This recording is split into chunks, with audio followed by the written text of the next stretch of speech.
আইনি জটিলতা কাটিয়ে ঢাকা সিটি কর্পোরেশন নির্বাচন কবে নাগাদ হতে পারে তা সরকার কিংবা নির্বাচন কমিশন বলতে পারছে না কোনো পক্ষই। এক মাসেরও বেশি সময় পর আপিল বিভাগে এই মামলার শুনানি হওয়ার কথা। সেই রায় নির্বাচন কমিশনের পক্ষে না গেলে আরো কতদিনের জন্য এই নির্বাচন আটকে যাবে তাও কেউ জানে না।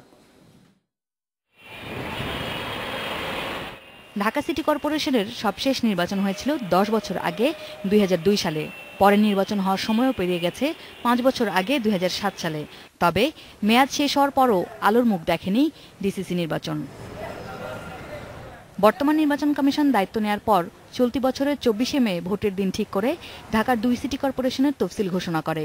কিন্তু উচ্চ আদালতের নির্দেশে প্রথম দফায় 3 মাসের জন্য স্থগিত হয়ে যায় ওই নির্বাচন। সকল রাজনৈতিক দলের কাছে আমাদের পরে নির্বাচন কমিশন হাইকোর্টে শুনানি না করেই ওই আদেশের বিরুদ্ধে আপিল করে। ফলে ডিসিসি নির্বাচন স্থগিত হয় আরও 3 মাসের জন্য। আদালতের সেই স্থগিতাদেশের সময় শেষ হচ্ছে আগামী 23শে অক্টোবর।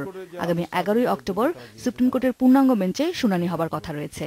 আমি মনে করি যে মূল মামলাটা যেটা রিট পিটিশন সেটা শুনানি হতে হবে।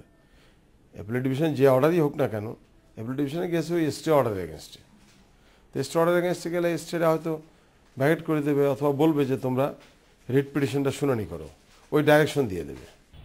সিনিয়র আইনজীবীরা বলছেন, নির্বাচন কমিশন সেই সময় তড়িঘড়ি করে আপিল না করে হাইকোর্টেই শুনানি হলে হয়তো তখনই সিদ্ধান্ত পাওয়া যেত। তবে কমিশন মনে করে সময় বাঁচাতেই তারা আপিল করেছিল।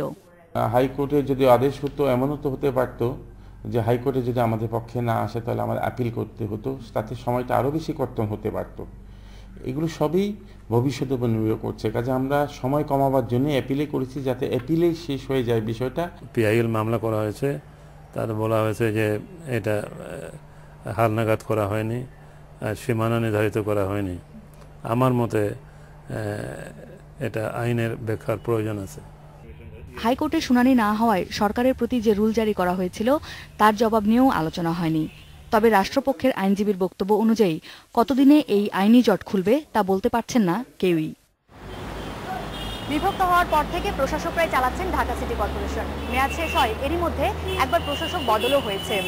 সরকার ও নির্বাচন কমিশন দুপক্ষই দৃশ্যত দ্রুত এই নির্বাচনের তাগিদ দিলেও আরও কয়বার প্রশাসক বদলের পর যেটা সম্ভব হবে সে অনিশ্চয়তা থেকেই যাচ্ছে। আসমামিতা, ইন্ডিপেন্ডেন্ট নিউজ, ঢাকা।